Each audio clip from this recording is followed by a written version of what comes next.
ஜெபிப்போம். எங்களை நேசிக்கிற நல்ல தகப்பனே, இந்த நல்ல வேளைக்காக நன்றி செலுத்துகிறோம். ஆண்டவரே, நீ சர்வ வல்லமையுள்ள தேவன் என்று அறிந்திருக்கிறோம். உம்முடைய வார்த்தை சத்தியத்தை அறிவீர்கள், சத்தியம் உங்களை விடுதலையாக்கும் என்று வேதம் சொல்லுகிறது.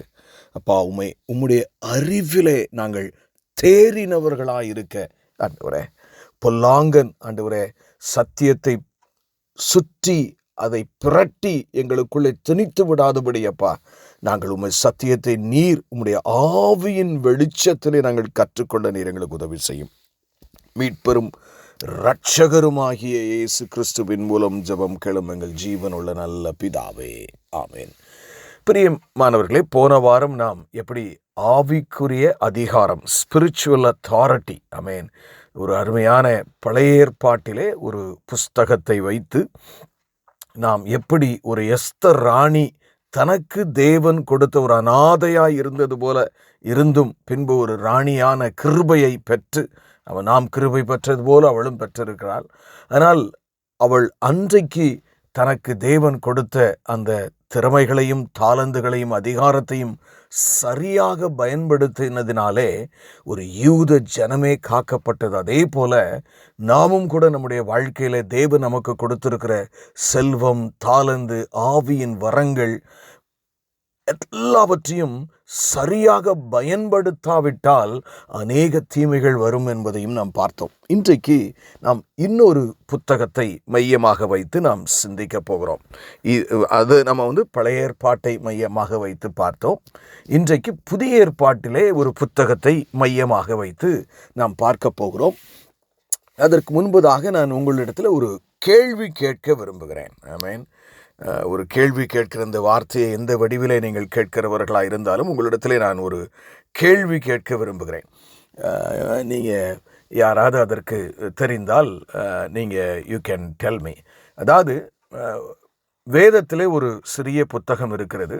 அந்த புத்தகத்தினுடைய குறித்து சொல்லப்படும் பொழுது என்ன சொல்லப்படும் என்றால், it's a nutshell of a Bible. அதாவது ஒரு ரத்தின சுருக்கமான ஒரு வேதாகமத்துக்குள்ளேயே இன்னொரு சிறிய வேதாகமம் என்று சொல்லுவார்கள் அந்த புத்தகத்தை.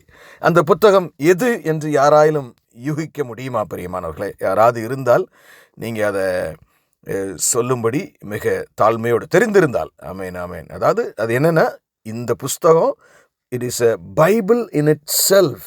ஆமேன், ஆமேன். A Bible within a Bible. அல்லேலூயா. இல்லைன்னா a nutshell of the Bible. அப்படி ரத்தின சுருக்கமாய் வேதத்தை உள்ளடக்கின ஒரு சிறிய புத்தகம் என்று எதை சொல்லுவோம் என்று உங்களுக்கு சொல்லுங்க. ஓகே, சொல்லுங்க.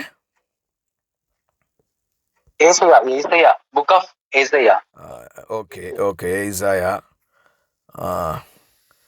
மாதவகுமார், மாதவகுமார் என்ன சொல்றீங்க? ஓகே, ஓகே, ஓகே, இருக்கட்டும். நீங்கள் அவைகளும் சரியாக இருக்குமா என்று எனக்கு தெரியவில்லை. ஆனால் நான் கற்றுக்கொண்ட விதத்திலே பார்க்கும்போது எபேசியரினுடைய நிருபம்தான் it's a Bible in itself, another Bible. அல்லேலூயா. ஒரு வேதாகமத்தை, உடைய முழு வேதாகமத்தையும் சுருக்கமாக உள்ளடக்கி இருக்கக்கூடிய புதிய ஏற்பாட்டின் புஸ்தகம் எபேசியரின் புஸ்தகம். அல்லேலூயா. இன்றைக்கு நம்ம எபேசியரின் புஸ்தகத்தினுடைய கட்டமைப்பை கற்றுக்கொள்ள போகிறோம். அல்லேலூயா. அதற்கு முன்பதாக இந்த பைபிள் ஸ்டடிலாம் அவசியம்தானா அப்படிங்கிற ஒரு கான்செப்டை நம்ம கொஞ்சம் லேசாக திங்க் பண்ணிட்டு நம்ம அதுக்குள்ளே நம்ம போகலாம். அப்படிங்கிறதுக்கு என்ன சில உதாரணங்களை உங்களுக்கு கற்றுத்தர வேண்டும். எதற்காக பைபிள் ஸ்டடி அவசியம் என்று பார்க்கும் பொழுது ஒரு காரியத்தை நான் உங்களுக்கு ஒரு சரித்திர உண்மையாக சொல்ல வேண்டும். ஏன்னா இன்றைக்கி அப்படி சொல்லாமல் போகிறதுனால தான், பிரசங்கியார்கள் சொல்லாமல் போகிறதுனால எல்லாமே எங்கெங்கேயோ போய் கொண்டிருக்கிறது பிரியமானவர்கள். ஆகவே மிக கவனமாக இந்த இன்றைய வேளையில் நீங்கள் ஒரு பேப்பர் பேனாலாம் எடுத்து வச்சுக்கோங்க. ஒன்றை கூட வீணாக்கி விடாதிருங்கள். ஆமேன், ஆமேன், ஆமேன். I present a warning before the Bible study. Hallelujah. யூஸ்வலாக இப்போ நமக்குள்ள ஒரு டெர்மினாலஜி ஆங்கிலத்தில் ஒரு எப்படின்னா, காட்ஸ் லவ் இஸ் அன்கண்டிஷனல் அப்படி சொல்லுவாங்க. அல்லேலூயா, ஆமென், ஆமென். தேவனுடைய அன்பு வரைமுறையற்றது, ஆமென், அப்படிங்கிறது தான் எனக்கு தெரிந்த தமிழாக்கம். பட் ஆனால் அந்த ஆங்கில வார்த்தை அன்கண்டிஷனல் லவ், ஆமென். இது எப்படி நடக்கிறது என்று சொன்னால், அதாவது பிசாசு எப்படி உள்ள வருகிறான் என்பதை நீங்கள் கற்றுக்கொள்ள வேண்டும், ஆமென். அதாவது ஒரு ஜெர்மன் சைக்கோ அனாலிசிஸ், அவர் பேர் வந்து எரிக் ஃபோம், FROMM என, அவர் வந்து கிட்டத்தட்ட பார்த்தீங்கன்னா 1936 வந்து ஒரு புது கான்செப்டை கொண்டு வர்றாரு. ஏன்னா சைக்கோ அனலிஸ்டாக இருக்கிறதுனால மதர்ஸ் லவ் இஸ் அன்கண்டிஷனல் என்று சொல்லுவார். அந்த வார்த்தையை காயின் பண்ணுறார் அவர். மேபி தட் இஸ் ட்ரூ, நான் இல்லை என்று சொல்லவில்லை. தாயினுடைய அன்பு இந்த காலங்களில் எப்படி இருக்கிறதோ தெரியவில்லை. பெரும்பாலும் தாயினுடைய அன்பு வந்து it is a kind of unconditional love என்று சொல்லுவார்கள், ஆமென், ஆமென். அதை வந்து அவர் கிட்டத்தட்ட 1956 ஒரு புத்தக வடிவிலே கொண்டு வருகிறார். It's a common pseudo doctrine, ஆமென். ஆனால் பின்னாடி வருகிற காலங்களிலே 1960s அப்புறம் வந்து பார்த்திங்கன்னா நமக்கு வந்து பார்த்திங்கன்னா இது வந்து சபைக்குள்ளே உள்ளே வர ஆரம்பிக்கிறது. அதாவது ஒரு சூடோ, அதாவது அவர் வந்து ஆன்மீகமாக இதை சொல்லவில்லை, அதை எடுத்துக்கொண்டு சில ஊழியர்கள், நான் அந்த ஊழியருடைய பெயரை சொன்னால் அது எவ்வளவு தூரத்துக்கு நலமாக இருக்கும் என்று எனக்கு தெரியவில்லை. ஆகவே அதெல்லாம் உங்களுக்கு நான் விட்டு விடுகிறேன். அப்படி ஒரு பெரிய பிரசங்கியார், கால்வினிஸ்ட் தான் அவர் என்ன சொன்னார், காட்ஸ் லவ் இஸ் அன்கண்டிஷனல்னு சொல்லி அவர் எழுதின புத்தகத்திலிருந்து ஒரு கருத்தை எடுத்துக்கொண்டு சபைக்குள்ளே திணிக்கிறார். அல்லேலூயா. ஏனால் பிரியமானவர்களே, நீங்கள் உங்கள்கிட்ட நான் இப்போ கேட்டது பதில் கேட்குறதுக்கு நம்ம எல்லோரும் உட்கார்ந்து ஃபேஸ் டு ஃபேஸ் பார்த்து நம்ம இல்லை. பட் இருந்தாலும் எனக்கு அருமையானவர்களே, அன்கண்டிஷனல் லவ் இஸ் அன்ஸ்கிரிப்சுரல். தேவனுடைய அன்பு, அதாவது நீ எப்படி வாழ்ந்தாலும் உன்னை நேசித்து கொண்டே இருப்பார்னு, அதுக்கு வந்து நிறைய நேரங்கள் என்ன சொல்லுவாங்கன்னா ஜான் 3:16 சொல்லுவாங்க, யோவான் 3:16 இல்லை பிரியமானவர்களே. அல்லேலூயா, ஆமென். அதுலேயே ஆண்டவர் அங்கே தெளிவாக சொல்லிடுறாரு, விசுவாசிக்கிறவன் தான் ரட்சிக்கப்படுவான், மிச்சதெல்லாம் இல்லைன்னு ஆயிப்போச்சு. உலகத்தை நேசிச்சாரு, குமாரனை கொடுத்தாரு, ஆனால் எவன் அவரை விசுவாசிக்கிறானோ அவனுக்கு தான் அந்த அன்பு பொருந்தும். எனக்கு அருமையானவர்களே, இப்படி நிறைய நான் சொல்லிக்கொண்டே போகலாம். ஆகவே இவைகளை நீங்கள் சரியாக கற்றுக்கொள்ள வேண்டும். தேவனுடைய அவர் அன்புள்ளவர் இல்லை என்று நாம் சொல்லுகிறதற்கில்லை. ஆனால் அந்த அன்பு எப்படி இருக்கின்றால், யார் அவருடைய சொல்படி கீழ்ப்படிந்து நடக்கிறார்களோ அவர்களுக்கு அந்த அன்பு பொருந்துகிறதாகவே இருக்கிறது. ஏன்னா ஹல்லேலூயா, ஆமென், ஆமென், ஆமென். நிறைய காரியங்களை நாம் அப்படி பார்த்து கொண்டே நாம் போய்கொண்டே இருக்கலாம் பிரியமானவர்களே. ஆமென், ஆமென், ஆமென். ஏன்னா நிறைய காரியங்களை நாம் இந்த விதமாக நம்ம பைபிள் ஸ்டடியில் தான் நம்ம வந்து எல்லா காரியங்களையும் நம்ம என்ன செய்ய முடியும், நம்ம கற்றுக்கொள்ள முடியும். இன்றைக்கும் கூட பார்த்தீங்கன்னா இன்னொன்று நான் உங்களுக்கு சொல்லித்தரேன். அதாவது பாவ மன்னிப்பு பெற்றாலே போதும் அப்படின்னு சொல்லி ரட்சிப்பை பாதியிலே நிப்பாற்ற பிரசங்கியார்களும் உண்டு. பாவ மன்னிப்பு பெற்றுட்டீங்களே அவ்வளோதான், அக்செப்ட், அதாவது யுவர் சின்ஸ் ஆர் ஃபர்கிவன். இதைத்தான் மையமாக வைத்து இன்றைக்கு சிந்திக்க போகிறோம். அல்லேலூயா. எபேசியருடைய புஸ்தகத்தினுடைய கட்டமைப்பை சிந்திக்க போகிறோம். ஆனால் நீங்கள் தான் எபேசி புஸ்தகத்தை எடுத்து 6 அதிகாரத்தையும் படிச்சுன்னா நீங்கள் இதை கற்றுக்கொண்டுட்டீங்கன்னா அது உங்களுக்கு சரியாக விளங்கும். அதுதான் இன்றைய நம்முடைய கண்ணோட்டம். ஆமேன், ஆமேன், ஆமேன். ஆனால் ஒன்று நல்லாய் தெரிந்து கொள்ளுங்கள் பிரியமானவர்களே, ஆவியானவருடைய அனுகிரகத்தால் எழுதப்பட்டவைகள் தான் வேத வசனங்கள். அது உங்களுக்கு நல்லாவே தெரியும். All scriptures are influenced by the holy spirit. ஆமேன். இந்த புஸ்தகம் எபேசு புஸ்தகம் வந்து பரிசுத்த பவுலால் எழுதப்படுகிறது. ஆமேன். யாருக்கு எழுதப்படுகிறது? எபேசு பட்டணத்தில் இருக்கிற விசுவாசிகளுக்கு எழுதப்படுகிறது. கிட்டத்தட்ட பார்த்தீங்கன்னா AD 60 63 அவர் ரோமாபுரியிலே ஒரு வீட்டு சிறையில் இருக்கும் பொழுது சிறைச்சாலையிலிருந்து பரிசுத்த பவுல் இந்த புத்தகத்தை எழுதுகிறார். நல்ல கவனிச்சுங்க. இந்த எபேசி புஸ்தகத்தை மட்டும் அவர் சிறைச்சாலையில் இருந்து எழுதவில்லை. அவர் எபேசி புஸ்தகத்தை சிறைச்சாலையிலிருந்து எழுதினார். பிலிப்பியர் புஸ்தகத்தை சிறைச்சாலை என்று எழுதினாரு, கொலோசியருடைய புஸ்தகத்தை சிறைச்சாலை என்று எழுதினாரு, பிலமோன் என்று ஒரு தனிநபருக்கு எழுதப்பட்ட அந்த மாதிரி ஒரு புத்தகத்தையும் அவர் 4 புத்தகங்களை அவர் எழுதின, பரிசுத்த பவுல் எழுதின 13 புத்தகங்களிலே 4 புத்தகங்கள் சிறைச்சாலையிலிருந்து எழுதப்பட்டது. அதில் ஒன்றுதான் இந்த எபேசியர் என்று சொல்லி நாம் புத்தகமாக நாம் சொல்லுகிறோம். எபேசு சபையில் இருக்கிற விசுவாசிகளுக்கு எழுதப்பட்டது. It's amazing. முழு பைபிளையும் ரத்தின சுருக்கமாக சுருக்கி கொடுக்கப்பட்டிருக்கு. பைபிள் பூரா நீங்கள் படிக்கணும்னா எபேசில் இருக்கிற, அதுக்காக நீங்கள் எபேசியை மட்டும் படிச்சுட்டு அப்படி தப்பிச்சு போகலான்னு நினைக்காதீங்க. பட் இவைகளிலே சுருக்கமாக சொல்லப்பட்டிருக்கிறது. இந்த எபேசி பட்டணம் இன்றைக்கு வெஸ்டர்ன் டர்க்கி என்று சொல்வார்கள். ஆமேன். வெஸ்டர்ன் துருக்கி நாட்டிலே செலூக்கா என்ற ஒரு பட்டணமாக இன்றைக்கு இருக்கிறது. துருக்கி நாட்டில் வெஸ்டர்ன் டர்க்கியில் இன்னும் அந்த பட்டணம் இருக்கிறது. இப்பொழுது பார்த்தாலும் அது கிட்டத்தட்ட ஒரு கிராமமாய் போல இருக்கிறது. 36,000 பேருக்கு மேலே இதில் வாழ்கிறார்கள். ஆனால் அந்த காலத்தில் இந்த எபேசு பட்டணம் ஒரு பெரிய பட்டணமாக இருந்தது. இன்றைக்கு இருக்க ஏரியாவெல்லாம் சேர்த்து பெரிய ஒரு பட்டணம், ரொம்ப விசேஷமான பட்டணம்.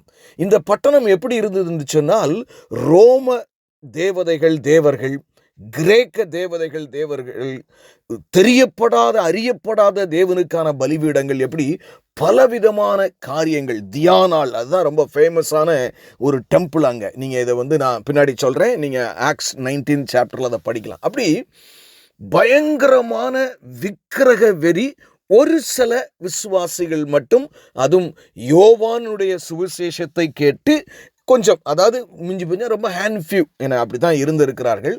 பரிசுத்த பவுல் அல்லேலூயா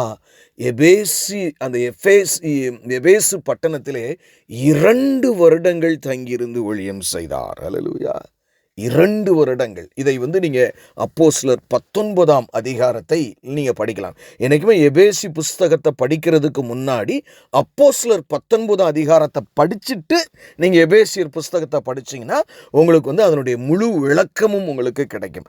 அதாவது இந்த எபேசி பட்டணத்தினுடைய பேக்ரவுண்டு அப்போஸ்தலர் 19ஆம் அதிகாரத்தில் இருக்கிறது. அல்லேலூயா ஆமேன்.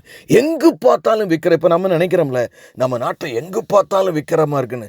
ஒரு தனி மனிதனாய் பவுல் எவ்வளவு செய்திருக்கிறார் என்று பார்க்கும் பொழுது, அவருடைய கால் தூசி இல்லை. அவர் காலிலிருந்து படிந்து 100 வருஷத்துக்கு முன்னாடி தூசிக்கு கூட நம்ம இணையாய் இருக்க மாட்டோம் பிரியமானவர்களே. ஒரு தனி மனிதனாய் எங்கு பார்த்தாலும் விக்கிரங்களாய் இருந்த இடத்துல அவர் தன்னுடைய கிறிஸ்துவனுடைய சபையை நிறுவுகிறார். அல்லேலூயா. அப்படி அவர் 2 வருஷம் கழிச்சு முடிச்சு நிறைய பேர் கிறிஸ்துவுக்குள்ள அவர் கொண்டு வந்துட்டாரு. அதற்கு பின்புதாக அவர் இந்த புத்தகத்தை எழுதும்போது பார்த்தீங்கன்னா AD 60-63 எழுதுகிறார். ஆமென். சிறைச்சாலையில் இருந்து, ரோமாபுரியிலிருந்து எழுதுகிறார். ஆனால் அவர் அப்போஸ்தலர் 19ஆம் அதிகாரத்திலே அவர் எபேசு பட்டணத்தில் இருந்த காலங்கள் AD 53 to 56, கிட்டத்தட்ட 7 to 10 வருஷங்கள் கழித்து அந்த விசுவாசிகளுக்கு மீண்டும் ஒரு புத்தகத்தை எழுதுகிறார். ஏன்னா அவர் சில சம்பவங்களை, சில சூழ்நிலைகளை கேள்விப்பட்டு, அதாவது அவங்களை சுற்றிலும் இருக்கிற ஜனங்கள் இன்னும் விக்கிரகத்திலும் விபச்சாரத்திலும் பயங்கர கொடுமையிலும் இருக்கிறதை கண்டு அவர்களை உற்சாகப்படுத்த வேண்டும், அவர்களை கிறிஸ்துவுக்குள் தேறினவர்களாக அவங்க இருக்கணும் அப்படிங்கிறதுக்காக எழுதப்பட்ட புத்தகம்தான் இந்த எபேசு புத்தகம். அல்லேலூயா ஆமென். இன்னைக்கு நம்ம ஒரு வித்தியாசமான முறையிலே நாம் வேதத்தினுடைய அந்த எபேசு புத்தகத்தினுடைய எஃபிஷியன்ஸ் புக்குடைய, எபேசியர் புக்கினுடைய கட்டமைப்பை தான் நாம் பார்க்க போகிறோம். அல்லேலூயா ஆமென் ஆமென் ஆமென் ஆமென். அதாவது இந்த எபேசியருடைய புத்தகம் இருக்குது பார்த்தீங்களா, இதை நீங்கள் நெருக்கமாக கவனமாக படிச்சிங்கன்னா ஒரு 6 சாப்டர்லேயே தேவனாகிய கர்த்தர் மனுகுலத்திற்கு எப்படி ரட்சிப்பை வைத்திருக்கிறார், எல்லா காரியங்களும் மிக தெளிவாக உங்களுக்கு விளங்கும். அல்லேலூயா ஆமென் ஆமென் ஆமென். அதாவது இட் ஹஸ் காட் 6 சாப்டர்ஸ், 6 அதிகாரங்கள் இருக்கிறது. ஆமேன், ஆமேன், ஆமேன். ஆனால் அந்த 6 அதிகாரங்கள் மிக கவனமாய் கேளுங்கள் பிரியமானவர்களை, வேண்டுமென்றால் குறிப்பிடுங்கள். இந்த 6 அதிகாரங்களை 2 பகுதிகளாக நீங்கள் பிரிக்கலாம். இந்த 6 அதிகாரத்தை எப்படி செய்யலாம்? 2 அதிகாரங்களாக, 2 பகுதிகளாக பிரிக்கலாம். மன்னிக்கவும். அதாவது அதிகாரம் 1 3 வரை ஒரு அத்தியாயமாகவும், அடுத்து 4ஆம் அதிகாரத்திலிருந்து 6ஆம் அதிகாரம் வரைக்கும் ஒரு அத்தியாயமாகவும் நாம் அதை மிக தெளிவாக நம்ம பார்க்க முடியும். அல்லேலூயா, ஆமென், ஆமென். அதாவது இதில் அந்த முதல் அத்தியாயம் இருக்குது பார்த்தீங்களா, அது ஃபர்ஸ்ட் பார்ட், அதாவது 1ஆம் அதிகாரத்திலிருந்து 3ஆம் அதிகாரம் வரைக்கும் அதனுடைய உள்ளடக்கம், நோக்கம் என்னென்னா, the principles with respect to God's accomplishment through Jesus Christ. அதாவது அந்த முதல் பகுதியில் கிறிஸ்து இயேசுவின் மூலமாக பிதாவானவர் கிருபையை எப்படி கொண்டு வந்தார் என்று மிக அழகாக பவுல் அங்கே விளக்கி காட்டுகிறார். அல்லேலூயா, மிக அழகாக அங்கே விளக்கி காட்டுகிறார். எப்படி தேவன் அவருடைய திட்டத்தை, மனுகுலத்தை மீட்கும் திட்டத்தை, ஆமேன், ஆமேன். நம்முடைய நீங்கள் ஹோல் பைபிளே பார்த்தீங்கன்னா 3 விதமாக நம்ம பார்க்க முடியும். ஒன்று, கர்த்தர், he is a God of creation and recreating, creation and recreation. அந்த அவர் படைத்து கொண்டே இருக்கிறார், ஒரு படைத்த படைப்பை சரி செய்து கொண்டே இருக்கிறார்.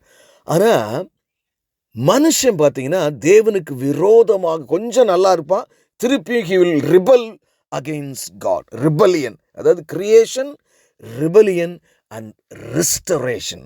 அப்படி ரிபலியன் வந்த உடனே அவர்களை அடித்து திருத்தி மீண்டும் அவர் தம்மோடு சேர்த்து கொள்வார். இந்த தேவன் அடித்து சொல்லி முடித்து அனுப்புகிற ஆண்டவர் கிடையாது. அல்லேலூயா.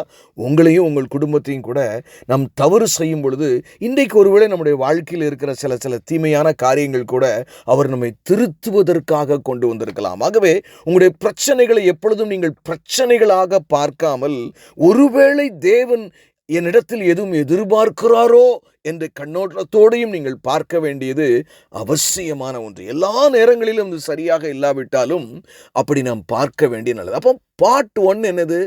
The principles with respect to God's accomplishment through Jesus Christ. இயேசு கிறிஸ்துவின் மூலமாக பிதா கொண்டு வந்த கிருபை. அல்லேலூயா. அடுத்த பகுதி என்னன்னு கேட்டிங்கன்னா,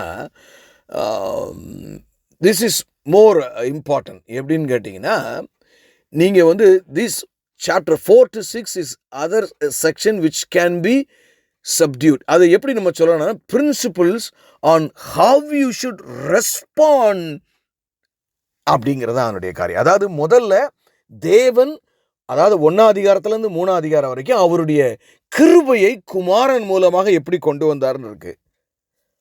4லிருந்து 6 வரைக்கும் நீங்கள் பெற்ற கிருபைக்கு எப்படி ரெஸ்பாண்ட் பண்ணணும், நீங்கள் அவருக்கு மாறுத்தரமாக அதை விசுவாசிக்கிறேன் என்று சொன்னால் நீங்கள் உங்கள் வாழ்க்கையில் எப்படி இருக்க வேண்டும் என்று, இது 2ஐயும் இணைக்கிறத நீங்கள் பார்த்தீங்கன்னா ரொம்ப அழகாக இருக்கும். 3ஆம் அதிகாரம் வரைக்கும் சொல்லிட்டு பார்த்தீங்கன்னா 4ஆம் அதிகாரம் ஆரம்பத்திலே 1ஆம் வசனம் பார்த்தீங்கன்னா ஆதலால்னு இருக்கும். அல்லேலூயா, ஆமென். நான் ரொம்ப இன்னைக்கு வசனத்தெல்லாம் நான் உங்களுக்கு சொல்லலை. I am only going to teach you the structure. ஆதலால், தேர்ஃபோர்னு இருக்கும் ஆங்கில வேதாகமத்தில். தமிழ் வேதாகமத்தில் ஆதலால். ஆதலால்னு என்ன அர்த்தம்? கிருபையாய் தேவன் இயேசு கிறிஸ்துவை கொண்டு அவருடைய சிலுவை மரணத்தினாலே அவரை விசுவாசிக்கிறவர்களுக்கு இலவசமாக, நாம் கிரியைகள் இல்லாமல் தேவ இரக்கத்தினாலே ரட்சிப்பை உங்களுக்கு கொடுத்து உங்களை நீதிமான்களாக்கி இருக்கிறார். ஆதலால். அல்லேலூயா. திஸ் இஸ் வெரி இம்பார்ட்டன்ட் பிரியமானவர்களே. ஏன்னா இன்னைக்கு நிறைய பேர் அப்படி பாவம் மன்னிக்கப்பட்டாலே போதும், அதுதான் ரட்சிப்பு, நீ அப்புறம் எப்படினாலும் வாழலாம் என்கிற தவறான உபதேசத்தை அடுத்து யாராயிலும் நீங்கள் சந்தித்தால் இந்த எபேசியருடைய புத்தகத்தை வைத்தே மிக தெளிவாக நீங்கள் சொல்ல முடியும். ஆதலால். அல்லேலூயா. நான் இதை 100 தடவை கூட ஆதலால்னு சொல்லுவேன். தேர்ஃபோர். இந்த தேர்ஃபோருங்கிறது தான் கீவேர்டு. அல்லேலூயா. நிறைய கீவேர்டு இருக்குது இதில். 1 அப்படிங்கிற கீவேர்டு இருக்குது. அப்படி நிறைய கீவேர்டு நமக்கு இருக்குது. பட் இருந்தாலும் இந்த ஆதலால் என்கிற வார்த்தை பார்த்தீங்கன்னா அநேக காரியத்தை உள் அடக்கின ஒன்றாய் இருக்கிறது. ஆமென். அதாவது என்ன அர்த்தம்னா, இதுவரைக்கும் சொன்ன கிருபை இருக்கிறதுனால நீ எப்படி வாழணும்? ஹல்லேலூயா.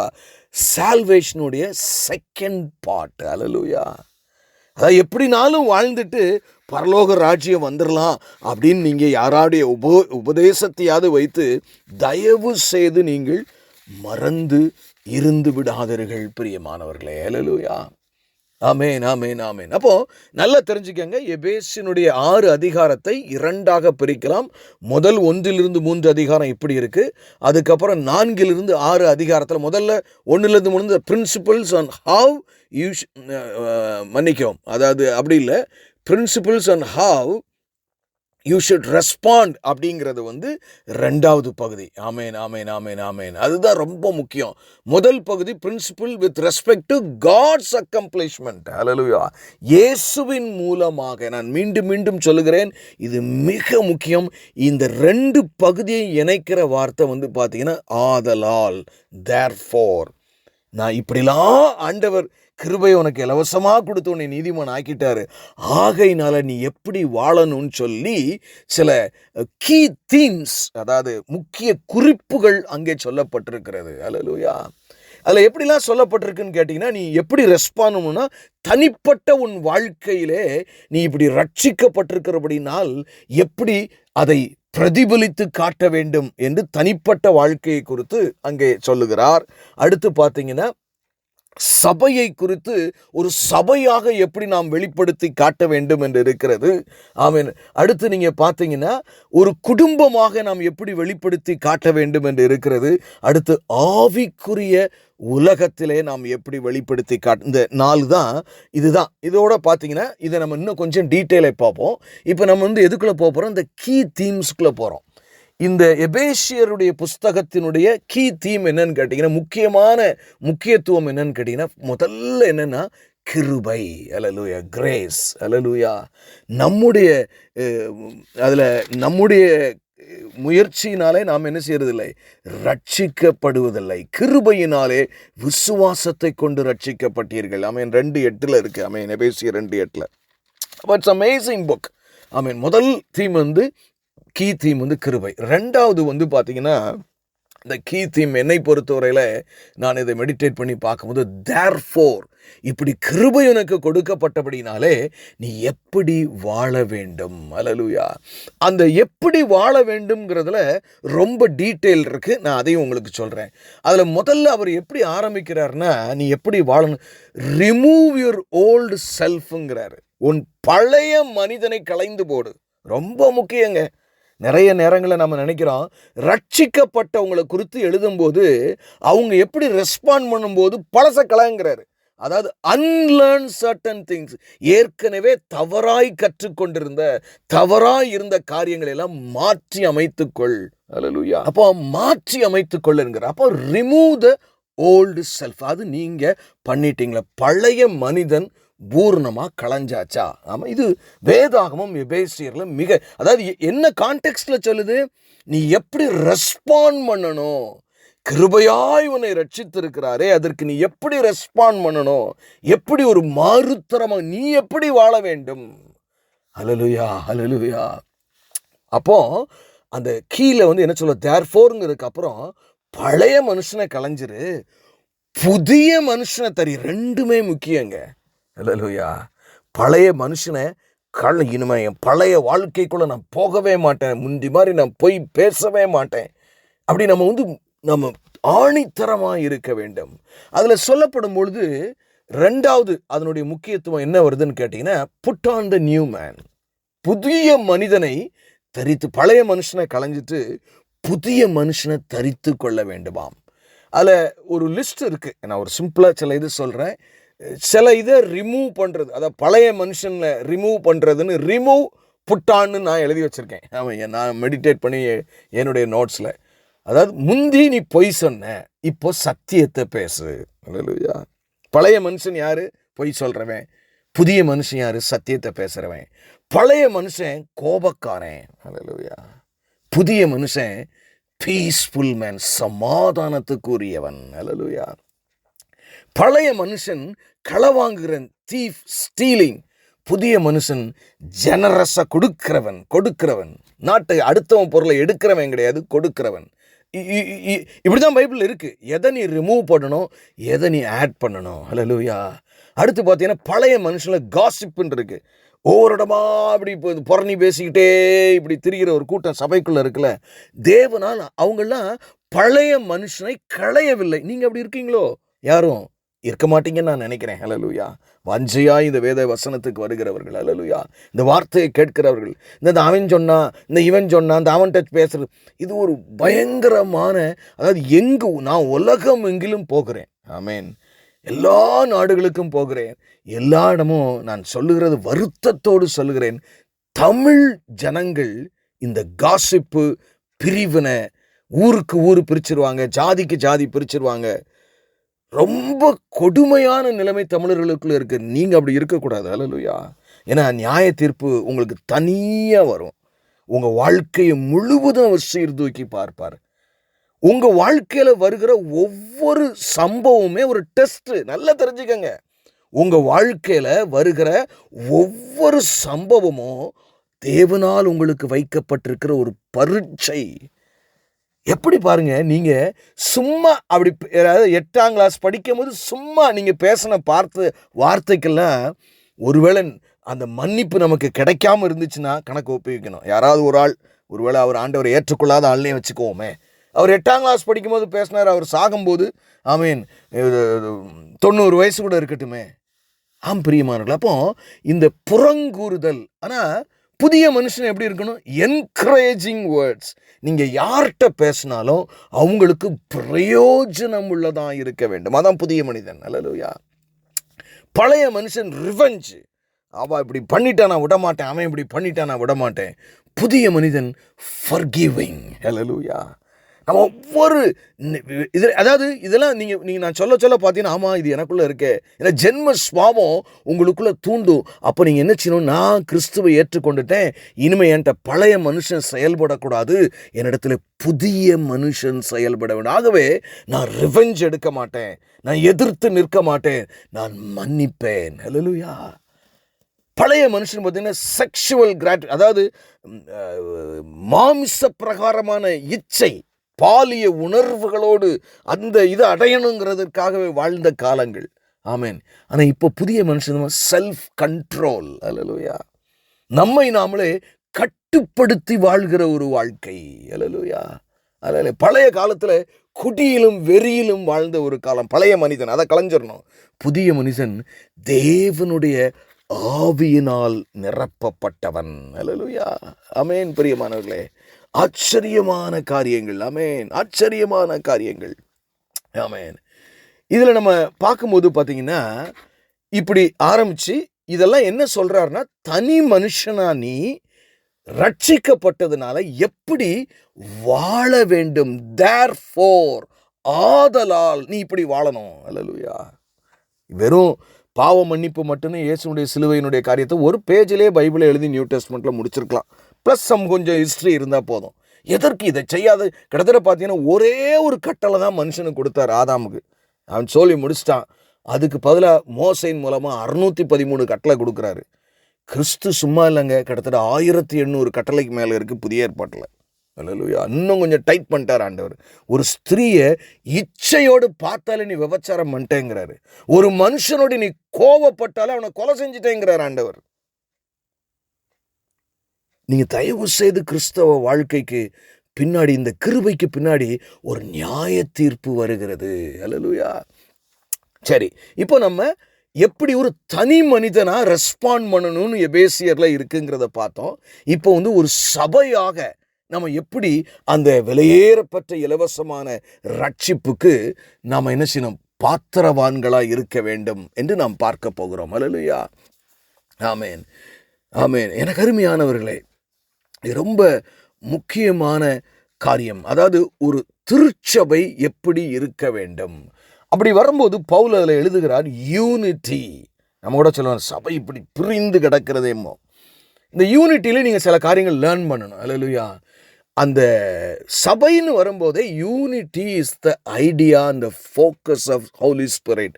ஆமாம், அதை வச்சு தான் பவுல் அடிகளார் அதை எழுதுகிறார்கள். ஹல்லேலூயா. ஆமேன், ஆமேன், ஆமேன். ஆனா இந்த யூனிட்டியை குறித்து பவுல் மிக தெளிவாக அதை ஒரு விளக்கத்தை கொடுக்கிறார். Unity does not equal uniformity. அல்லேலூயா. ஒரு மனம் உண்டு இருக்க வேண்டுமானால் எல்லோரும் ஒன்று போல் இருக்க வேண்டும் என்ற அவசியம் இல்லை. நல்லா புரிஞ்சிருப்பீங்கன்னு நினைக்கிறேன். கண்டிப்பா நம்ம ஒரு மனத்தோடு, நமக்கு ஒரு காமன் கோல் இருக்கு. அல்லேலூயா. ஒரு மனமா நம்ம இருக்கணும், ஆவியில ஜெபிக்கணும், ஒரே மாதிரி ஊழியம் செய்யணும், ஒரே மாதிரி சத்தியத்தை நம்ம ஃபாலோ பண்ணணும், கீழ்ப்படியணும், அன்பு செலுத்தணும், விட்டு கொடுக்கணும், மன்னிக்கணும். ஆனா ஒரே யூனிஃபார்மிட்டியில நம்ம இருக்க வேண்டிய அவசியம் இல்லைன்னு சொல்லிட்டு, அதாவது நாம் ஒன்றா இருக்கணும், ஆனா ஒன்று போல இருக்க வேண்டிய அவசியம் இல்லை. அல்லேலூயா. அப்படி சொல்லிட்டு தான் அதுக்கு அவர் என்ன கொடுக்கிறார்னா, எக்ஸாம்பிளா போதகர்கள், பாஸ்டர்ஸ், எவாஞ்சலிஸ்ட், அப்போஸ்தலர்கள், ஆமீன், போதகர்கள், டீச்சர்ஸ் அண்ட் ப்ராஃபட்ஸ், 5 வகையானவர்கள், வித்தியாசமான வரங்கள். அல்லேலூயா. வித்தியாசமான வரங்கள். அல்லேலூயா. ஆவியின் கனிகள். ஒருத்தரை செல்வந்தனாக, ஒருத்தன் செல்வம் இல்லாதவனாக, ஒருத்தனை மிகுந்த ஞானியாக, ஞானம் இல்லாதவனாக, ஒருவனுக்கு போதக சமர்த்தனாக, ஒருத்தனுக்கு போதக சமர்த்தன் இல்லாதவனாக, ஒருத்தனால ஃபண்ட் ரைஸ் பண்ண முடியும், ஆர்கனைஸ் பண்ண முடியும், ஒருத்தனால பிரசங்கம் பண்ண முடியாது. பட் எல்லாரும் we should be united for a common goal. நல்லா தெரிஞ்சுக்கங்க, யூனிஃபார்மிட்டி நமக்கு அவசியம் இல்லை, யூனிட்டி தான் நமக்கு அவசியம். யூனிஃபார்மிட்டியில் டைவர்ஸ், ஆண்கள் இருப்பாங்க, பெண்கள் இருப்பாங்க, வாலிபர்கள் இருப்பாங்க, சிறு குழந்தைகள் இருப்பாங்க. அல்லேலூயா. நாம் இப்படி ஒரு கட்டிடமாக, அதாவது தேவனுடைய ஆலயமாய் இருக்கிறோம். 2 மெட்டஃபார்ன்னு சொல்லுவாங்க. உங்களுக்கு தெரியும் நினைக்கிறேன், நீங்களாம் எல்ஐசியில் ஆஃபீஸர்ஸாக இருக்கனால தெரியும். ஏன்னா 2 ஒரு விளக்கமாக இதை கொடுக்குறார். சபைன்னு வரும்போது 2 விளக்கம் கொடுக்குறாரு. நீங்களே அந்த புதிய ஆலயம்னு ஒரு பில்டிங் மாதிரியும் சொல்றார் பரிசுத்த பவுல். அடுத்து நீங்க தான் அந்த புதிய கிறிஸ்துவுக்குள் இணைத்து கட்டப்படுகிற புதிய குடும்பம் என்றும் சொல்லுகிறார். அல்லேலூயா. நீங்க எல்லாரையும் சேர்த்து வச்சுதான், யூதர்களோட சேர்த்து நம்ம எல்லாரும் சேர்ந்து தேவனுடைய ஒரே குடும்பமாய் ஆக்குவது பிதாவின் சித்தம். அல்லேலூயா. அவருக்கு நல்ல அழகான ஒரு மகன் இருக்கிறபடினாலே அது மகன் நம்மள எல்லாரையும் நிறைய பிள்ளைகள் வேணும்னு அவர் ஆசைப்படுறாரு. அல்லேலூயா. அப்போ நம்ம ஒரு மனமாக இருக்க வேண்டும். நல்லா தெரிஞ்சுங்க, யூனிட்டி இஸ் வெரி வைட்டல். அல்லேலூயா. ஒரு மனம் மிக முக்கியமான ஒரு காரியம். அப்போ ஒரு பில்டிங் மாதிரியும் இணைத்து கிறிஸ்துவோடு கட்டப்படணும்னு சொல்றாரு. அதே மாதிரி பார்த்தீங்கன்னா, நீ குடும்பமா நம்ம எல்லாரும் 2 பிக்சர் கொடுக்குறாரு இந்த சபைன்னு வரும்போது. அல்லேலூயா. ரொம்ப முக்கியம் பிரியமானவர்களே. நீங்க எப்படி இருக்கிறீங்க? அந்த யூனிட்டிக்காக நீங்கள் பாடுபடுகிறீர்களா? அல்லேலூயா. ஆமேன், ஆமேன். With a new man in place, அதாவது நம்மில் ஆவியின் தன்மை வெளிப்பட வேண்டும். அல்லேலூயா. ஆவியின் தன்மை அந்த புது சர்ச்சில் வெளிப்படணுமா? அதுதான் எபேசியருடைய உள்ளடக்கம். ஆமேன். அதில் பார்க்கும்போது நிறைய சொல்கிறார். நான் ஒரு கன்சாலிடேட்டர் அவங்களுக்கு சொன்ன சைன்ஸ் ஆஃப் த ஸ்பிரிட், இந்த ஆவியின் தன்மை எப்படிலாம் வெளிப்படணும்னா, எல்லோரும் சிங்கிங் டுகெதர், எல்லாரும் சேர்ந்து ஆவியிலே பாடுதல். சில நேரங்களில் அறை வீட்டை பூட்டிக்கிட்டு அந்தரங்கத்திலே தேவ சமூகத்திலே பாடுகிற காரியத்தை அங்கே முக்கியப்படுத்துகிறார் பவுல். நான் உங்களுக்கு ஒரு கட்டமைப்பு தான், எபேசியருடைய கட்டமைப்பை உங்களுக்கு நான் சொல்லி கொண்டிருக்கிறேன். அடுத்து சொல்றாரு, we should be thankful, நன்றி அறிதல் உள்ளவர்களாய் ஆண்டவருக்கு இருக்கணுமா? ஏன்? அவர் நம்மளை இலவசமா ரட்சித்ததுனால சபையா நீ நன்றி அறிதல் உள்ளவர்களாய். அதுக்கடுத்து ஒரு பாயிண்ட்டை கொண்டாடுறாருங்க. என்னன்னா, நம்ம விட மிச்சவங்களை மேலானவர்களாய் என்ன வேண்டும், எலிவேட்டிங் அதர்ஸ் மோர் தேன் அவர் செல்வ்ஸ். நம்மை விட பிறரை மேன்மையானவர்களாய் கருதணும். நல்லா சொல்றேன், இது வெரி வெரி வைட்டல். நம்மை விட, உங்களை விட பிறரை மேன்மையானவர்களாய் எண்ண வேண்டும். அப்படி நீங்க எண்ணி கிறிஸ்தவ வாழ்க்கை வாழ்றீங்களா இல்லையா? இது எபேசு புத்தகத்தின் ஆழமான போதனை. தன்னை விட எல்லாரையும் மேன்மையானவர்களாய் நீங்கள் எண்ண வேண்டும். அல்லேலூயா. இந்த கான்டெக்ஸ்ட்ல தான் ஃபேமிலியை உள்ள கொண்டாடுறார். அதான் நான் சொன்னேன் இல்லையா, முதல்ல தனி மனுஷனா நீ எப்படி அந்த கிருபைக்கு நீ ரெஸ்பாண்ட் பண்ண போற, அடுத்து ஒரு திருச்சபையா நீ எப்படி ரெஸ்பாண்ட் பண்ணணுங்கிறதே எழுதுறாரு. பண்ண போறேங்கிறதெல்லாம் இல்லை, எப்படி நீ பண்ணணும். அடுத்து அவர் வராரு, நீ குடும்பமா as a family how should you respond. குடும்பமா நீ எப்படி அதன்படி நீ வாழ வேண்டும், அதன்படி முக்கியப்படுத்த வேண்டும். ஏன்னா கிருபையான இயேசுவை ஏற்றுக்கொண்டிருக்கிறாய். அல்லேலூயா. அதாவது இந்த ஹஸ்பண்ட் அண்ட் ஒய்ஃப் ரிலேஷன்ஷிப்பு அங்க பேசப்படுது. ஆனா என்ன கான்டெக்ஸ்ட்ல பேசப்படுதுன்னு நிறைய பேர் நம்ம விட்டுருவோம். ஆமென். என்ன கான்டெக்ஸ்ட்ல? தன்னை காட்டிலும் ஒரு மனைவி தன்னை காட்டிலும் கணவன் மிக முக்கியமானவன் என்று நினைக்க வேண்டுமா? என்னைக்குமே பைபிள்ல என்னன்னு எனக்கு தெரியலங்க, நீங்க எங்க வாசித்தாலும் குடும்பம்னு வர்ற இடத்துல பொம்பளைகள்கிட்ட தான் முதல்ல ஆரம்பிக்கிறார் ஆவியானவர். அது ஏன்னு எனக்கும் புரியல. ஆமென். எங்க பார்த்தாலும் பெண்கள்கிட்ட தான் முதல்ல ஆரம்பிக்கிறாரு, அடுத்து ஆண்கள்கிட்ட அதோட ஆழமா சொல்லிடுறாரு. ஆமென். என்ன சொல்றாரு? பெண்கள் தலையாகிய கணவனை மேன்மையானவனாக நினைக்க வேண்டும். அதுதாங்க புருஷனும் தன்னை இல்லையா. அல்லேலூயா. நான் இதனுடைய விளக்கத்தை நான் கீழே வரேன். தன் மனைவியை தன்னை விட மேன்மையானவர்களாய் எண்ண வேண்டும். பிள்ளைகள் தகப்பனையும் தாயையும் கனம் பண்ண, நீங்க எல்லாமே பார்த்தீங்கன்னா அந்த லாங்குவேஜில் தான் இருக்கு. அல்லேலூயா. எலிவேட்டிங் அதர்ஸ், எல்லாரையும் என்னை காட்டில மேலானவர்களாய் நான் நினைக்க வேண்டும். ஆமென். இந்த ஐடியால தான் கிறிஸ்டியன் ஹவுஸ் ஹோல்டு, நம்ம ஒரு கிறிஸ்தவ குடும்பம் எப்படி இருக்கணும்னு சொல்லி பவுலடிகிறார் அங்கே எழுதுறார். மனைவியை சொல்லும் பொழுது ரெஸ்பெக்ட் யுவர் ஹஸ்பண்ட், அங்கே தான் ஆரம்பிக்கிறார். பைபிள் எல்லா இடத்துலையும் இப்படி இருக்கு, எனக்கு என்னன்னு தெரியல. ஆமென் ஆமென். அடுத்து சொல்றாரு ரெஸ்பான்சிபிலிட்டியை பற்றி. ஏன்னா இங்க நல்ல கவனிங்க பிரியமானங்களே, பெண்களை சபைக்கு ஒப்பனையாக அங்கே பவுலடிகளார் ஆவியான் அனுகிரகத்தில் எழுதுகிறார். ஆண்களை கிறிஸ்துவுக்கு ஒப்பனையாக எழுதுகிறார். நல்ல கவனிங்க, நம்ம இதெல்லாம் கரெக்டாக புரிஞ்சிருந்தோம்னா, பைபிளை படிச்சிருந்தோம்னா குடும்பங்களில் சண்டையே இருக்காது. பெண்கள் சபைக்கு யார் தலை? கிறிஸ்து. கணவன் தான் குடும்பத்திற்கு தலை. அதாவது கணவன்மாரை கிறிஸ்துவை போலவும் பெண்களை சபையாகவும் அவர் அங்கே சொல்லுகிறார். ஆனால் அவங்களுக்குள்ள கொடுக்கப்படுகிற அடிப்படை இலக்கணம் என்னவா இருக்கணும்? தன்னை விட பிறரை, நீ உன் பிள்ளைகளை கோபப்படுத்தாத, அப்படிதான் இருக்கும். ஆண்களை சொல்லும்போது என்ன சொல்றாரு? Love your wife. பயங்கரமான ஒரு ஸ்டேட்மெண்ட்டுங்க. அதுவும் சொல்லும்போது சொல்றாருல, உங்களுக்கு தெரியும் எபேசியர்ல, நான் ஒன்றும் புதுசா சொல்ல முடியாது. சொல்ல தாம் மாமிசத்தை வெறுத்தவன் யாரும் கிடையாதுடா அப்படிங்கிறார். அந்த அளவுக்கு நீ உன் மனைவி நீனு ஒன்னா இருக்கிற, அதனால நீ மனைவியை நல்லா நேசி. நிறைய நேரங்களில் நம்ம எல்லாருக்குமே பார்த்தீங்கன்னா, நம்மளால் சில விஷயங்களை எங்கே சண்டை ஆரம்பிக்குதுன்னா, நம்மளால் ஒரு சின்ன விஷயம் ஒன்று கணவனால் மன்னிக்க முடியாது, இல்லைன்னா மனைவியால் மன்னிக்க முடியாது. அல்லேலூயா. நிறைய, நான் இப்போ மேல்நாடுக்கு வருகிறேன், நான் சொல்லுகிறேன் என்று யாரும் தவற யாரையும் நான் குறிப்பிட்டு பேசவில்லை. பெரும்பாலும் இங்கே மேல்நாடுகளெல்லாம் கலாச்சாரங்கள் எப்படி இருக்குன்னு கேட்டிங்கன்னா, புருஷன் முதல்ல வருவான், அப்புறம் கல்யாணம் முடிப்பான், அப்புறம் இந்த பிள்ளை போகும், அங்கே சின்ன குழந்தைகள் பிறக்கும். அதுக்கப்புறம் பார்த்தோன்னா அவங்களுக்கு வருமானம் பத்தாது, அதனால் கணவன் கஷ்டப்பட்டு அந்த மனைவியை படிக்க வைப்பான். அவள் படிக்க வேலைக்கு வந்த உடனே பார்த்தீங்கன்னா எல்லா குடும்பங்களிலும் நல்ல பிரியமானவர்களே ஒரு 5% 10% அப்படி இருக்கலாம். ஆனால் அப்படி நடக்குதுன்னு தான் நான் உங்களுக்கு சொல்கிறேன். உடனே நீங்கள் ஒரு ஜென்ரல் ஸ்டேட்மெண்ட்டாக நினச்சிடாதீங்க, அப்படி நான் சொல்லவில்லை. அல்லேலூயா.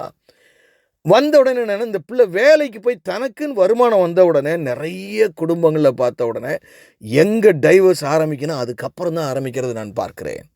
காரணம், அதாவது 2 individuals trying to live together, 2 தனிப்பட்டவர்கள் சேர்ந்து வாழ நினைக்கிறார்கள். அப்படி வாழவே முடியாது, அது வேதத்தின்படி சரியும் அல்ல. பச்சையாக சொல்கிறேன். எபேசியரில் என்னங்க சொல்லியிருக்கு சொல்லுங்க அப்படின்னு கேட்டிங்கன்னா, உங்களை விட நல்ல கவனிங்க, மிச்சம் எல்லாரையும் மேன்மையானவர்களாக எண்ணணும். அதில் மனைவியும் பிள்ளைகளும் பெரியவர்களும் வேலைக்காரர்களும் உண்டு. அல்லேலூயா. கணவனை குறித்து லவ் யுவர் ஒய்ஃப் இன்னொரு டெர்மினாலஜி கணவனுக்கு பயன்படுத்துகிறாருங்க. ஏன்னா மனைவிக்கு 2 பயன்படுத்துகிறார். ஆமென். ரெஸ்பான்சிபிலிட்டின்னு ஒன்று சொல்ல, குடும்பத்தில் உள்ள எல்லா காரியத்துக்கும் அவங்க தான் ரெஸ்பான்சிபிலிட்டி, அதான் கரெக்டு தான். கணவனுக்கு சொல்ல, lay down your life. Word என்னது? உன்னை தியாகமாக கொடு. அது என்ன கம்பாரிசன்ல? கிறிஸ்து சபைக்கு தன்னை கொடுத்தது போல. அவர் எப்படி கொடுத்தா? தன்னையே கொண்டுட்டாரு. நீ உன்னைய கொன்றுங்கிறாரு. எந்த ஒரு கணவன் தன் மனைவி குடும்பத்திற்காக தன்னையே கொன்று விடுகிறானோ அந்த குடும்பத்துல பிரச்சனையே கிடையாதுங்க. இது எபேசியரின் புஸ்தகத்தினுடைய மூல உபதேசம். இதன்படி வாழ்றவங்க, அதாவது என்னைக்குமே ஒரு சர்ச்சை வருதுன்னு வைங்களேன், நீங்கள் குடும்ப பிரச்சனையிலையோ சபைக்குள்ளேயோ இல்லைன்னா சங்கத்துக்குள்ளேயோ இல்லைன்னா வேறு எதுக்குள்ளேயோ ஒரு வரும்போது நம்ம என்ன செய்யணும்னு கேட்டிங்கன்னா, ஒரு பிரச்சனை வருது அப்போனா இதில் வேதம் என்ன சொல்லுது அதை தான் நீங்கள் ஃபைனலாக எடுத்துக்கணும். நிறைய கணவன் மனைவிகள் வந்து பார்த்தீங்கன்னா இந்த மாதிரி டைவர்ஸ் ஆகிற மாதிரிலாம் வரும்போது, சரி பைபிள் என்ன சொல்லுதோ நான் அதை ஃபைனலாக எடுத்துக்கிறேன் அப்படி நம்ம எடுத்துக்கிடலை.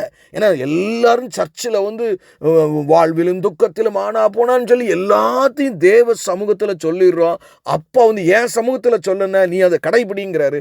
நம்ம அதெல்லாம் என்னாலலாம் முடியாது. We are no longer sincere to our commitments. இன்னைக்கு நிறைய சபைகளில் பிரச்சனை என்ன தெரியுமா? சின்சியாரிட்டி டு த கமிட்மெண்ட் இன்னைக்கு குறைந்து கொண்டே போகிறது. 5 மணிக்கு வாரேன்னா 5:30 வர்றது. முதல்ல டைம்லே சரி கிடையாது. ஒரு காரியத்தை உனக்கு உதவி செய்வேன்னா செய்கிறதே கிடையாது. எல்லாமே கமிட்மெண்ட்ல இருந்து நம்ம பின் வாங்கி விடுகிறோம். ஆனால் பைபிள் சொல்லுது, நீ ஒரு கான்ட்ராக்ட் ஒருத்தனோட போட்டு அதனால பின்னாடி நீ கால்குலேட் பண்ணி பார்க்கும்போது உனக்கு நட்டம் வர்றதா இருந்தாலும், நீ போட்ட அவனோட அக்ரிமெண்ட் நிமித்தமாக நட்டம் வந்தாலும், ஒருவேளை ஒரு சிவில் இன்ஜினியராக ஒருத்தர் விசுவாசி இருக்கிறாரு, ஒருத்தரோட ஒரு அக்ரிமெண்ட் போட்டார், அவருக்கு வந்து திருப்பி கரெக்டாக கால்குலேட் பண்ணும்போது ஒரு 50,000 ரூபா லாஸ் வருதுனாலும் வேற அவர்கிட்ட கேட்டு பார்க்கணும். அவங்க கொடுக்காட்டினா வீடை பர்ஃபெக்டாக முடிச்சு கொடுக்கணும். அவன் தான் விசுவாசி, புதிய மனிதன். புரிஞ்சா உங்களுக்கு? ஹல்லேலூயா. A husband has to lay down. Christ is the idea. ஹல்லேலூயா, ஹல்லேலூயா. கடைசியா வரும்போது பிரியமானவர்களே, நமக்கு பார்த்தீங்கன்னா அதாவது முதலாவது நம்ம பார்த்தோம், ஒரு தனி நபரா அந்த கிருபைக்கு நீ எப்படி ரெஸ்பாண்ட் பண்ணணும்னு நம்ம பார்த்தோம். நீ எப்படி வாழணும், அடுத்து ஒரு சபையா நீ எப்படி வாழணும் அப்படின்னு சொல்லிட்டு, அடுத்து வந்து குடும்பமா நீ எப்படி வாழணும் அப்படின்னு எபேசியரில் சொல்லிட்டு ரொம்ப அழகா இருக்கு. எல்லாமே இந்த தேர்ஃபோர்ங்கிற வேர்டு தாங்க. ஆதலால் நீ எப்படி வாழணும், ஆதலால் நீ எப்படி வாழணும், நீ எப்படி இருக்கணும் அப்படி சொல்லிட்டு கடைசி ஹவு டு ரெஸ்பாண்ட் ஸ்பிரிச்சுவலி. அது 6ஆம் அதிகாரம் 10ஆம் வசனத்திலிருந்து 21ஆம் வசனம் வரைக்கும் இருக்கு. ஹல்லேலூயா. அதாவது ஹவு டு ரெஸ்பாண்ட் ஸ்பிரிச்சுவலி. அதாவது எனக்கு அருமையானவர்களை, எபேசி சபைக்கு நீ நினைக்கிற மாதிரி இல்லை, ஆன்மீக வல்லமைகள் உனக்கு விரோதமாய் போராடும். அதனால தான் நிறைய இடங்களில் பைபிளில் எபேசியில் சொல்லும்போது ஆவியிலே ஜெபம் பண்ணின்னு இருக்கா இல்லையா? ஹல்லேலூயா. எப்படி? ஆவியிலே ஜெபம் பண்ணி. ஹல்லேலூயா. அப்போ இந்த ஆவிக்குரிய காரியத்தை கடைசியில் கொண்டு முடிக்கிறாரு. நீ வந்து வெறும் பிரச்சனைகள் மட்டும் இல்லை, உனக்கு ஆவிக்குரிய போராட்டம் இருக்குது. அதனால் நீங்கள் எபேசியர் 6ஆம் அதிகாரம் 18ஆம் வசனத்தை வாசிங்கன்னா, எந்த சமயத்திலும் சகலவித வேண்டுதலோடும் விண்ணப்பத்தோடும் ஆவியினாலே ஜெபம் பண்ணி. ஏன்னா ஜெபம் பண்ணினா தான் பிசாசுகளை நீங்கள் மேற்கொள்ள முடியும். உபவாசமும் ஜெபம் தான். அப்போ ஜெபிக்கும் பொழுது நீங்கள் ஒரு ஆன்மீக யுத்தத்தை செய்கிறீர்கள். உங்களுக்கு தெரியாது, உங்களுக்கு இருக்கிற ஒரு சின்ன வியாதியோ பிரச்சனையோ வந்து பார்த்தீங்கன்னா, நீங்கள் வியாதியும் பிரச்சனை டாக்டர்கிட்டே போயிட்டு இருப்பீங்க. ஆனால் ஒரு ஆவிக்குரிய போராட்டமாக இருக்கும். அதை நீங்கள் ஆவிக்குரியமாக தான் டீல் பண்ணணும். நீங்களாம் கடவுளுடைய பிள்ளைகள், ஞானம் நிறைந்தவர்கள். ஒரு பிரச்சனையை உலகத்தா மாதிரியே நீங்கள் சால்வ் பண்ணணும்னு நினைக்கக்கூடாது. ஹல்லேலூயா. உலகத்தா மாதிரி நீங்கள் பயப்படணும்னு அவசியம் இல்லை. நான் தெளிவாக சொல்கிறேன், உங்களுக்கு உங்கள் கிறிஸ்தவ வாழ்க்கை எல்லையிலேயே பெஸ்ட் நாள் எது தெரியுமா? உங்கள் பர்த்டே கிடையாது, உங்கள் பிறந்த நாள் கிடையாது, நீங்கள் வேலைக்கு போன நாள் கிடையாது. ஈவன் ரட்சிக்கப்பட்ட நாள் ஒரு விசேஷித்தமான நாள். நான் இல்லைன்னு சொல்லலை. நிறைய பேர் அது என்னைக்கு ரட்சிக்கப்பட்டன்னு கூட தெரியாமல் இருக்கும். ஆனால் நம்ம சாகிற நாள் தாங்க பெஸ்ட் நாள். ஹல்லேலூயா. நம்ம சரீரம், பாவ சரீரம் நம்மளை விட்டு பிரிஞ்சிரும். ஆவியும் ஆத்மாவும் தேவனோடு கிறிஸ்துவோடு மகிமையிலே கலந்துவிடும். அதுக்கப்புறம் எவனுமே திருப்பி போறியான்னு கேட்டால் ஒரு பேர் போக மாட்டான். நான் என்னை ஆளை விடுங்க சாமி, நான்லாம் திருப்பி உலகத்துக்கே போகலன்னு. You will be happy. நீங்கள் ஆண்டவர்கிட்ட கூட போய் சண்டை, ஆண்டவரே இவ்வளவு மகிமையாக மரணத்துக்கு பின்னாடி ஒரு வாழ்க்கை இருக்குன்னா நீங்கள் ஏன் என்னை ரொம்ப லேட்டாக எடுத்தீங்கன்னு எல்லாரும் போய் சண்டை போடுவீங்க. அந்த அளவிற்கு இருக்கும் என்று நான் நம்புகிறேன். ஆனால் இப்போ உங்களுடைய எட்டர்னிட்டின்னு சொல்லுவாங்க தெரியுமா? அதாவது அதுக்கு எனக்கு சரியான தமிழ் வார்த்தை தெரியல. எட்டர்னிட்டி, அதாவது நித்திய வாழ்வுன்னு சொல்லுவோம் இல்லையா, அது 2 பகுதிகளாக இருக்குது. ஒரு பகுதி இந்த பூலோகத்தில் நீங்கள் செலவழிப்பீங்க, இன்னொரு பகுதி பரலோகத்தில். ஆமீன். பரம எருசலேம், அதுதான் கரெக்டான இடம். அங்கே தான் ரொம்ப இருக்க போகிறோம். இப்போ இருக்க பரலோகராஜ்யத்தில் நம்ம ரொம்ப நாள் இருக்க மாட்டோம். அப்படி இது மிக முக்கியமான ஒரு காரியம். ஆகவே இதை எழுதும்போது என்னை பொறுத்தவரையில், ஆமீன், நான் தியானித்த வரையில் ஏசாயாவினுடைய புஸ்தகத்திலிருந்து ஒரு 3 ரெஃபரன்ஸு, அது 11 அதிகாரம், 49 அதிகாரம், 59 அதிகாரத்திலிருந்து சில காரியங்களை எடுத்து தான் அந்த ரோமர்களுடைய போர் சேவகர்கள் எப்படி இருப்பாங்க, நீங்கள் எப்படி ஆவிக்குரிய உலகத்தில் பிசாசை எதுக்கணும் அப்படின்னு சொல்லி, ஆவிக்குரிய வாழ்க்கையில் நீங்கள் பெற்ற கிருபைக்கு எப்படி ஆவியில் யுத்தம் பண்ண நீங்கள் பழகணும் அப்படின்னு கடைசியாக சொல்லி முடிக்கிறாருங்க. அல்லேலூயா. எவ்வளவு பெரிய மேன்மை என்று பாருங்கள். இதில் ஒரு பெரிய பியூட்டி நான் ரொம்ப தியானிக்கும் போது நான் கண்டுகொண்டேன். என்னென்னா, இந்த ட்ரெஸ் மாதிரி ரோமன் சோல்ஜர் மாதிரி சொல்கிறதில்ல பார்த்தீங்கன்னா, பின்னாடி ஒன்றுமே இருக்காது. பின்னாடி ஒருத்தன் குத்துனானே ஜாலி முடிஞ்சாங்க கிறிஸ்தவன். அந்த மாதிரி தான் அந்த உடையினுடைய பாவனையில் ஆவியானவரங்க எழுதி வச்சிருக்காரு. நான் நினைக்கிறேன் அது ஒரு பர்பஸாக தான் அப்படி எழுதப்பட்டிருக்கு. ஏன்னா ஒரு விசுவாசியை இன்னொரு விசுவாசி பின்னாடி இருந்து தாங்க வேண்டும். அப்போ அவனுடைய பின்னாடி இவனுடைய முன்னாடி. அல்லேலூயா. அவன் பின்பக்கத்தை தாங்க வேண்டியது அடுத்தவனுடைய கடமை. ஒருவனுக்கு ஒரு மரண போராட்டம், ஒருவனுக்கு ஒரு வறுமை, ஒருவனுக்கு ஒரு காரியம் இருக்கிறது என்றால் விசுவாசிகள் பின்பக்கம் இருந்து போராட வேண்டும். அல்லேலூயா. எவ்வளவு ஒரு மேன்மையான காரியம் பிரியமானவர்களே. ஆக இந்த எபேசி புஸ்தகத்தினுடைய ஆழத்தை நீங்கள் கற்றுக்கொள்ள வேண்டும் என்று நான் விரும்புகிறேன். அல்லேலூயா. அழகான ஒரு கட்டமைப்பு. ஆமேன். நான் ரட்சிக்கப்பட்டேன், நான் எப்படினாலும் வாழுவேன்ல. ஒருவேளை நீங்கள் கேட்கலாம், அது எப்படியா? அதாவது நான் அதாவது கம்யூனியனை குறித்து நான் என்னால் அது சொல்ல முடியும். நான் இன்னொரு நாள் உங்கள்கிட்ட அதை பேசுகிறேன். எப்படி? ஆனால் நீங்கள் திடீர்னு திருப்பி பொய் சொல்கிற மாதிரி ஒன்று வந்தாலும், ஐயோ ஆண்டவரே தெரியாமல் பொய் சொல்லிட்டேன்ப்பா, தெரியாமல் ஒரு இச்சையோட பார்த்துட்டேன், தெரியாமல் பெருமையோடு பேசிட்டேன், இது திறமையோட ஒரு உலக ஆசையில் நான் செஞ்சுட்டேன், என்னை மன்னிச்சிருக்கேன்னு சொல்லி பாவம் மன்னிப்பு கேட்டு மீண்டும் நம்ம வந்துடுவோம். அல்லேலூயா. எவ்வளவு பெரிய மேன்மை. எனக்கு அருமையான தேவஜனமே, கடைசியாய் ஒரு காரியத்தை முக்கியப்படுத்தி இதில் கீ வேர்சஸ் எதெல்லாம் முக்கியமான வார்த்தைகள் என்பதை மட்டும் நான் உங்களுக்கு ஒரு 5 இடத்துல இருக்குது, அதை சொல்லிவிட்டு நான் முடிச்சிடுறேன். ஒரே ஒரு கேள்வி, எவ்வளோ பிரச்சனையில் இருக்கிறீங்களே, ஆவியில் ஜெபம் பண்ணுறீங்களா? Are you praying in the spirit? அதாவது நீங்கள் ப்ரேயிங் இன் தி ஸ்பிரிட்னோடனே அந்நிய பாஷையில் ஜெபிக்கிறது. நான் ஒரு நாளைக்கு 3 தடவை அந்நிய பாஷையில் ஜெபிக்கிறவன் தான், நான் இல்லைன்னு சொல்லலை. அந்நிய பாஷையில் ஜெபிக்கிறதும் இருக்குது. சில நேரங்களில் நம்முடைய கவலைகளை உணர்ந்து கண்ணீரோடு நீங்கள் சிலர் ஜெபம் பண்ணும்போதே தமிழில் தான் ஜெபம் பார்த்தாலே அப்படி ஆவியில் ஜெபிக்கிறது உங்களுக்கு தெரியும், சபைகள்லேயும் சங்கங்களிலும். அல்லேலூயா. அப்படியும் ஜெபிக்கலாம், தவறொன்றும் இல்லை பிரியமானவர்களே. ஆனால் ஒன்று ஆவிக்குரிய யுத்தத்தை ஆவிக்குரிய விதமாக தான் நீங்கள் பண்ணணும். ஏதாவது சட்டையை பிடிக்கிறனா கூட பிடிச்சிடலாம். உங்கள் போராட்டத்தில் 90% ஆவிக்குரிய போராட்டம். மறந்துடாதீங்க. உபவாசம் எவ்வளோ முக்கியம் நீங்கள் உணர்ந்துக்கங்க. ஆண்டவரே, இவ்வகை பிசாசு உபவாசத்தினாலும் ஜெபத்தினாலும் அன்றி புறப்பட்டு போகாது. அல்லேலூயா. இது ஒரு ஆவிக்குரிய யுத்தம். அல்லேலூயா. கர்த்தர் எல்லாத்தையும் செஞ்சு முடிச்சிட்டாரு. நீங்கள் நினைக்கிற மாதிரி கஷ்டம்லாம் கிடையாது. நீங்கள் கவனமாக இருந்தால் போதும். அல்லேலூயா. பிசாசனுடைய தந்திரங்கள் நமக்கு தெரியாதவைகள் அல்லவே. இப்போ என்ன தெரியுமா செய்றா? அதனால தான் நான் முதல்ல ஸ்பிரிச்சுவல் அத்தாரிட்டி எடுத்தேன். உன்கிட்ட ஒன்றுமே இல்லைன்னு சொல்லி நம்மளை ஆஃப் பண்ணிடுறேன். அப்புறம் தான் அவன் ராஜ்யம் ஜெயமாக இருக்குமே. ஒரே ஒரு விஷயம் தாங்க சபையை குறித்து அவன் ரொம்ப பயப்படுறான். என்ன தெரியுமா? இவங்களுக்கு தனக்கு வல்லம் இருக்குதுன்னு தெரிஞ்ச நம்ம சோலி முடிஞ்சான்னு அவனுக்கு நல்லாவே தெரியும். ஆனாலும் நீங்கள் உங்களை இந்த மாதிரி எபேசியரில் சொல்லப்பட்டது போல 6ஆம் அதிகாரம் 10லிருந்து 21லிருந்து சொல்லப்பட்டது போல மிக கவனமாக இருக்க வேண்டும். கடைசியாக இந்த கீ வேர்சஸ், எபேசியர் 1ஆம் அதிகாரம் 3ஆம் வசனம் ஒரு கீ வேர்ஸ். அதெல்லாம் பார்க்குறதுக்கு எனக்கு நேரம் இல்லை. இன்றைக்கு நாம் என்ன செய்ய போகிறோம்? கட்டமைப்பு தான் பார்த்துருக்கோம். அல்லேலூயா. எபேசியர் 2ஆம் அதிகாரம் 8லிருந்து 10 வசனம், அது ரொம்ப முக்கியமான ஒன்று. எபேசியர் 4ஆம் அதிகாரம் 4லிருந்து 6 வசனங்கள் மிக முக்கியமானது. எபேசியர் 5ஆம் அதிகாரம் 21ஆம் வசனம் ரொம்ப முக்கியமானது. எபேசியர் 6ஆம் அதிகாரத்தில் 10, 11 தாமே இது ரொம்ப முக்கியமானது. எனக்கு அருமையானவர்கள், இன்னும் நிறைய முக்கியமான வசனங்கள் இருக்குது.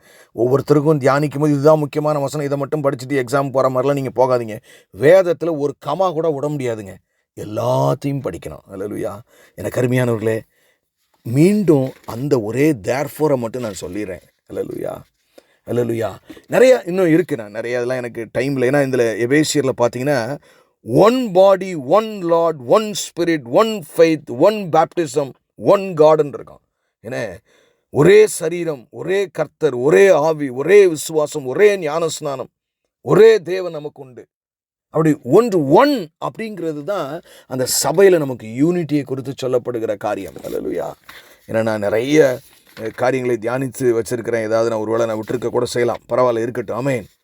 நான் ஒன்றே ஒன்றுங்க, முதல் 3 அதிகாரம் இலவசமாய் தன் குமாரனை கொன்று அவரை விசுவாசிக்கிறதுனாலே, உங்கள் கிரியையினால் அல்ல, இரக்கங்களினாலே கிடைத்த அந்த ரட்சிப்பு உங்களுக்கு கிடைச்சிருக்கிறபடினால் ஆதலால். இன்றைக்கி வேணால் ஒன்று செய்யுங்களேன், உங்கள் வீட்டில் ஒரு A4 ஷீட் எடுத்து ஆதலால் அப்படின்னு எழுதி, இந்த எபேசியர்னு எழுதி 1-3, அடுத்து ஆதலால் 6-7, நான் எப்படி வாழணும், எப்படி கிருபையினால் ரட்சிக்கப்பட்டிருக்கேன் அப்படிங்கிறத போடுங்க.